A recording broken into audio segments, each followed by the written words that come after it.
पुण्यातील गुरुभाई प्रकरण श्रद्धेच्या नावाखाली नेमकं काय घडत होतं? मंडळी, आपल्याकडे शेअर बाजार चालो अगर ना चालो, पण श्रद्धेचा बाजार मात्र कायम चालतो, असं म्हटलं तर वाईट ठरणार नाही. देवी शक्ती असल्याचा दावा करायचा, भक्तांच्या अडचणी सोडवण्याचं आश्वासन द्यायचं, धार्मिक मार्गदर्शनाच्या नावाने लोकांचा विश्वास संपादन करायचा आणि हळूहळू त्या विश्वासातून स्वतःचा प्रभाव निर्माण करायचा. अशाच प्रकारच्या कथित अंधश्रद्धेच्या प्रकरणामुळे पुण्यात सध्या खळबळ उडाली आहे.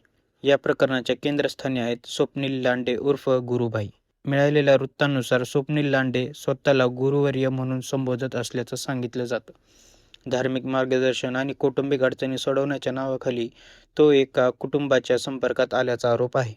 आणि त्यानंतर जे आरोप समोर आले ते अत्यंत गंभीर आहेत. एका 14 वर्षाच्या अल्पवयीन मुलीचे लैंगिक शोषण केल्याचा आरोप स्वप्नील लांडेवर करण्यात आला आहे. तक्रारीनुसार धार्मिक विधी किंवा मार्गदर्शनाच्या नावाखाली मुलीला जवळ घेण्यात आलं आणि तिच्यासोबत गैरवर्तन झाल्याचा आरोप आहे. काही वृत्तांमध्ये मुलीला मांडीवर बसवून तिच्यावर अत्याचार केल्याचा आरोपही नमूद करण्यात आला आहे. या प्रकरणातील आणखी एक गंभीर मुद्दा म्हणजे कानात मंत्र फुकण्याच्या नावाखाली मुलीच्या जवळ जाण्याचा कथित प्रकार. असे अनेक प्रश्न निर्माण झाले आहेत.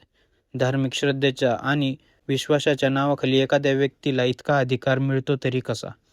मिळालेल्या माहितीनुसार हे प्रकरण पुण्यातील बिबळेवाडी परिसरातील कथित मठाशी संबंधित असल्याचं सांगितलं जात आहे.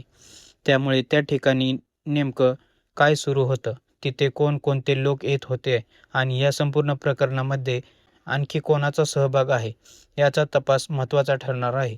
पोलिसांनी या प्रकरणात पॉस्को कायद्याअंतर्गत गुन्हा दाखल केल्याचं वृत्तपत्रांच्या माहितीनुसार आहे. सध्या स्वप्नील लांडे फरार असल्याची माहिती समोर आली आहे. मात्र तपास पूर्ण होईपर्यंत आरोप सिद्ध झाले असं म्हणता येणार नाही. या संपूर्ण घटनेने पुन्हा एकदा एक मोठा प्रश्न उपस्थित केला आहे. श्रद्धा ठेवणे चुकीचं नाही, पण श्रद्धेच्या नावाखाली प्रश्न विचारणे बंद करणे किती धोकादायक असू शकते?